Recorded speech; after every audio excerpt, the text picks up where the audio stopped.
Le mal de tête peut tomber comme un couperet, on veut avancer, mais la tête serre, pulse, impose une pause. Et si ce n'était pas qu'une douleur, mais un langage?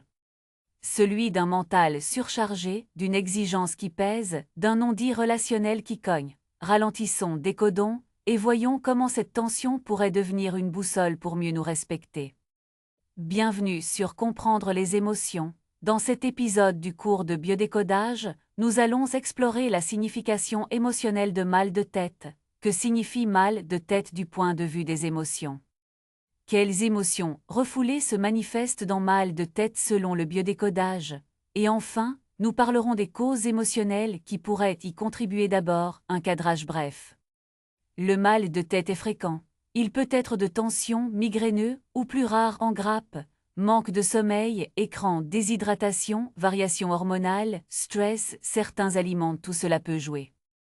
Devant une douleur inhabituelle, brutale, accompagnée de fièvre, de troubles neurologiques, consultez rapidement. Ici, nous ouvrons une piste complémentaire. La dimension émotionnelle, utile pour mieux se connaître et, parfois, apaiser la fréquence ou l'intensité des épisodes en biodécodage. La tête est le siège symbolique du mental, de l'identité visible, de la direction que l'on prend. Une douleur qui serre ou qui pulse peut traduire un excès de contrôle, une surcharge de pensée, un conflit entre ce que je crois devoir faire et ce dont j'ai réellement besoin. C'est souvent le corps qui dit stop quand la personne refuse de le dire.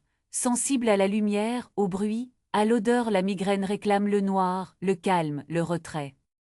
Une métaphore d'un besoin de silence intérieur et de limites nettes. Approchons maintenant. Les auteurs de référence Christian Flech rappellent un principe central: tout symptôme a un sens biologique. Le corps ne se trompe pas. Il s'adapte pour nous protéger. Il distingue la phase de stress et la phase de réparation. Selon ces principes, beaucoup de douleurs surviennent en phase de réparation, lorsque la tension retombe. Les tissus se congestionnent, la circulation change, d'où la douleur pulsatile. Pour le mal de tête, on peut explorer l'idée d'un conflit psychobiologique lié au contrôle mental, à la pression intellectuelle, à l'ordre et au temps. Je dois penser vite, je dois trouver la solution, je ne peux pas lâcher. Il arrive aussi que la tête prenne ce que l'on n'ose pas exprimer, un non clairement dit devient un oui forcé, et la tête encaisse. Si l'on reste prudent, car chaque cas est singulier, on peut formuler. Selon les principes de Flech, un mal de tête de tension évoque souvent un stress d'hypercontrôle et de vigilance prolongée, le corps imposant ensuite une réparation qui oblige au repos. Piste concrète inspirée de Christian Flech. Question clé: quel événement précis a précédé l'apparition ou l'aggravation? Cherchez le déclencheur, le biochoc subjectif, un mail, une réunion, une décision, un conflit. Nommé l'instant, c'est déjà désamorcé. Sens biologique à honorer. Si la douleur m'ordonne de me retirer et de diminuer les stimuli, je réponds aux besoins. Je m'hydrate, j'assombris la pièce, je ralentis. Puis je donne au corps le message attendu, je lâche le contrôle pour X minutes, je n'ai plus besoin de penser à tout. Micro-geste symbolique, baisser la tête et souffler longuement, comme pour déposer la charge. Masser doucement les tempes en prononçant une permission, je me donne le droit d'arrêter de chercher la solution maintenant. Clarification de rôle, distinguer ce qui m'appartient de ce qui ne m'appartient pas. À quoi ma tête dit-elle non à ma place? Écrire 2 colonnes, mes tâches et pas à moi. Puis déléguer ou reporter une chose concrète. Henri Corbera, fondateur de la bioneuroémotion, met l'accent sur la perception et les croyances. Ce n'est pas l'événement en soi qui nous affecte, mais la manière dont nous l'interprétons. Les schémas transgénérationnels, le projet sens et les loyautés invisibles peuvent pousser quelqu'un à surinvestir le mental pour mériter l'amour ou se sentir en sécurité. Selon ces principes, le mal de tête peut refléter la croyance « je dois être parfait », si je lâche, tout s'effondre, ou penser vaut mieux que ressentir. La douleur survient alors comme une conséquence de cette rigidité perceptive. La migraine qui demande obscurité et silence appelle un recadrage. Et si laisser de l'espace à l'imperfection était plus utile que forcer? 3 avenues pratiques inspirées d'Henri Corbera. Cartographie ABC, A déclencheur, B croyance, C conséquences. Exemple, A. Veille d'examen. B. Je n'ai pas le droit d'échouer. C. Tension frontale puis douleur. Travailler. B. Je peux faire de mon mieux sans exiger l'impossible. Écrivez 3 croyances alternatives et l'émotion qu'elles génèrent. Transgénération. Interrogez l'arbre familial, qui vivait la tête pleine de soucis. Qui portait la charge mentale du clan? Selon ses principes, reconnaître une loyauté et se donner un nouveau pacte est libérateur. Je continue la lignée, mais j'abandonne la surcharge, j'honore mes ancêtres autrement. Recadrage perceptif au quotidien. Lorsque la pression monte, faites une pause de 90 secondes de respiration, connectez-vous à la sensation, observez la pensée clé, nommez-la, puis remplacez-la par une intention réaliste. Une chose à la fois. Pratiquez la gratitude ciblée, listez 3 bénéfices de ralentir aujourd'hui. Le cerveau adopte plus facilement une nouvelle carte si elle procure un gain palpable. Salomon Selam travaille les mémoires et les dynamiques cliniques relationnelles. Histoire de vie, secret, dettes invisibles, bénéfices secondaires du symptôme. Selon ses observations générales, beaucoup de douleurs se connectent à des tensions relationnelles non dites et à des contrats implicites. Je pense pour toi, je prends les décisions pour tous, je garde pour moi ce que je ressens. Pour le mal de tête, et en restant prudent, on peut inférer de ces principes que la douleur met parfois en scène un conflit entre penser et ressentir. La tête gouverne pour éviter une émotion jugée dangereuse, et le corps exige un rééquilibrage. Des mémoires périnatales ou transgénérationnelles, comme la pression d'être l'enfant solution ou la charge des aînés performants, peuvent aussi accentuer le surinvestissement mental.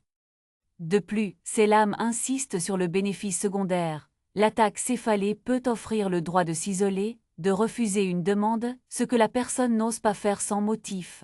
Avenue concrète inspirée de Salomon Selam. Chronologie clinique, tracez la ligne de vie des maux de tête, repérez leurs pics et mettez en face les contextes relationnels, conflits de couple, tensions professionnelles, prise de rôle parentifiée. Quelles situations me prennent la tête? Nommez les personnes, les dates, les mots non dits. Lettres de vérité et rituels de clôture, écrivez à celui/celle qui me prend la tête, vous ne l'envoyez pas forcément. Dites ce que vous n'avez jamais osé dire. Terminez par une phrase de désengagement doux, je rends ce qui ne m'appartient pas, je garde ma clarté, accompagné d'un geste. Posez les mains sur la tête puis les éloignez, comme pour restituer la charge. Bénéfice secondaire au clair, que me permet la douleur, se reposer, éviter un dîner, obtenir du soutien. Remplacez ce bénéfice par une demande consciente, j'ai besoin de 30 minutes de calme, sans attendre que la douleur légitime la pause. En pratiquant cette honnêteté, le besoin n'a plus à passer par le symptôme. Intégrons ces visions. Flèche nous apprend à respecter le sens biologique d'un corps qui tente d'équilibrer une surcharge. Corbera nous montre que nos croyances et loyauté colorent la réalité et fabriquent la tension. Selam éclaire les liens relationnels et les mémoires qui nous poussent à porter trop longtemps. Ensemble, elles disent, le mal de tête est souvent un signal de limites non posées, de charge mentale excessive et d'un perfectionnisme appris. Ma recommandation personnelle. Adoptez un protocole en 2 temps. Premier temps, somatique immédiat, dès les premiers signes, buvez un grand verre d'eau, réduisez les stimuli, lumière, bruit, respirez 5 cycles complets, dites à voix basse. Je mets sur pause, ne négociez pas cette pause de 10 minutes. Deuxième temps, de décodage bref, stylo en main, qu'est-ce qui m'a pris la tête aujourd'hui? Personne, tâche, croyance, écrivez un mot. Qu'est-ce qui ne m'appartient pas et que je porte? Barrez-le symboliquement. Quel petit pas réaliste réduit la charge dans l'heure? Déléguer un mail, déplacer un rendez-vous, dire « je reviens vers toi demain ». Remplacer la croyance dure par une phrase ressource « je fais une chose à la fois, c'est suffisant ».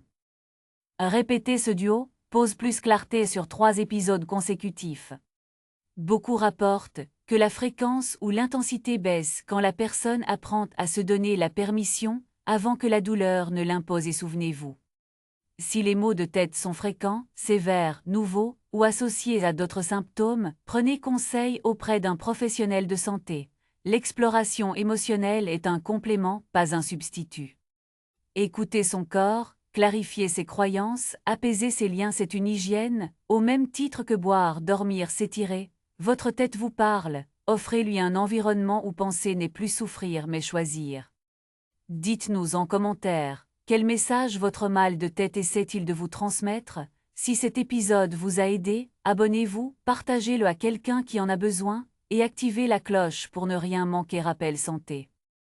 Cette vidéo a une visée éducative et ne remplace pas un avis médical. Si vos douleurs sont intenses, soudaines, inhabituelles, ou accompagnées d'autres symptômes, consultez sans attendre.